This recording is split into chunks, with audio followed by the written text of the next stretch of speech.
So our topic was trash at Willow Creek. Before we get started, we'd like to bring light to Julie Johnson and Larry Gullett, who are both members of the IDNR. They have kind of assisted us with planning where things would happen and providing statistics.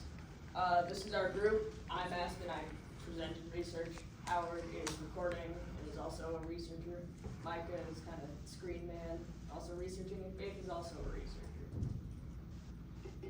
Most creeks and rivers in Iowa are part of recreational areas that bring a lot of foot traffic and just kind of used to hang out, and that usually ends up in lots of trash ending up in the water supply. In Iowa alone, over half of rivers, creeks, and streams are seen as polluted or dangerous. But even with this information, most funding has been cut for public resources being sent to clean up those areas. The Willow Creek Trail is no different. It's a recreational area that is used by residents who live around it and West High students to easily get home or just as a general hangout area. Despite how many people seem to value this, it's not in any better condition. Almost every area has something out of place, like food wrappers or bottles or big plastic bags. So with our interviews, of 43 people who responded, about 37 of them agreed that this was a prominent issue. Of those people, only 4 freshmen, 1 teacher, and 1 sophomore responded saying that they didn't believe that was an issue. This is why people said they thought this was an issue. When breaking it down further, the people who responded negatively have never been to that place. And some people who have never been there also responded positively because of the constant trend in Iowa with pollution and litter in rivers. Regardless, it's pretty overwhelming that people thought this was a prominent issue. So we got together and thought, what could we do?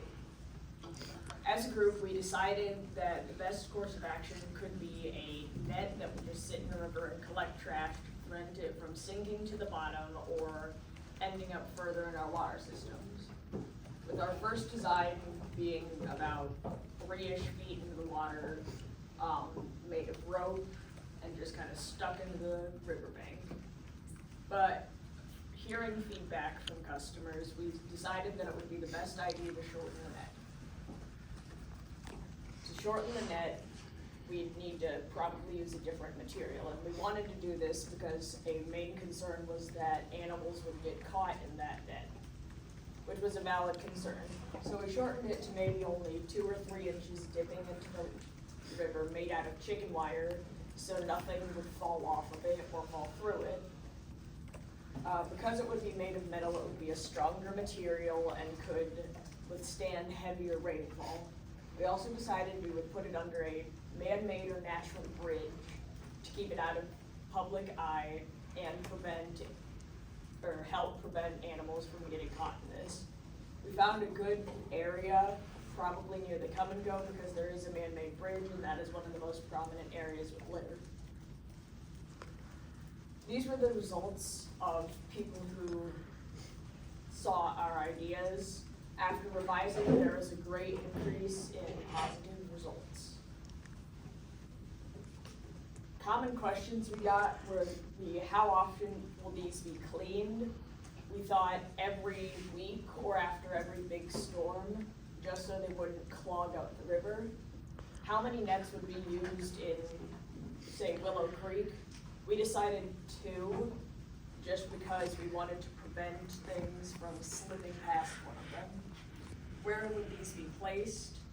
Under probably man-made bridges, because usually there's deep water around them, and who will care for it?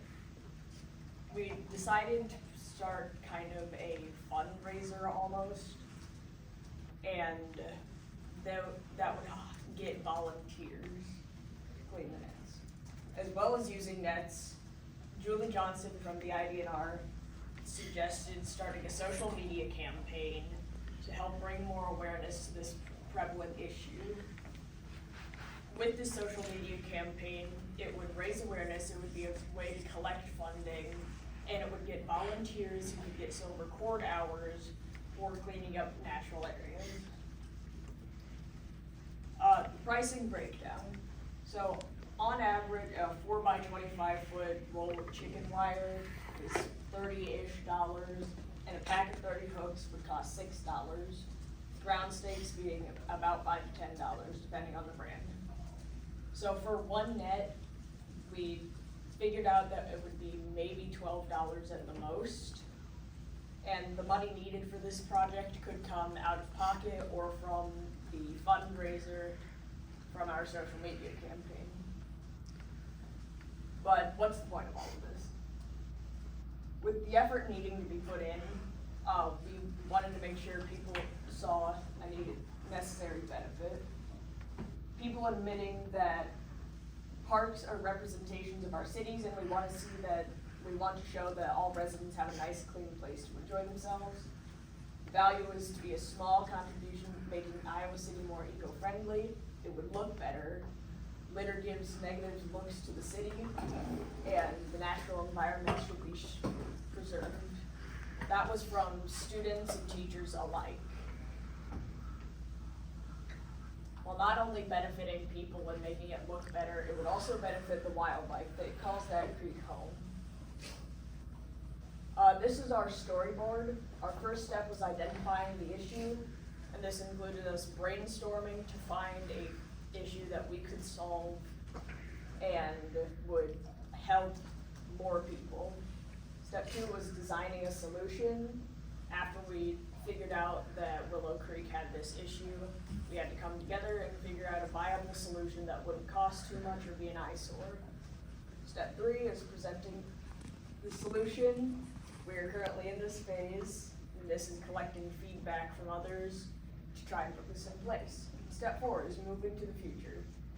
After presenting the ideas, we plan to go out probably this summer and design something like this because of how much feedback we got. Any questions?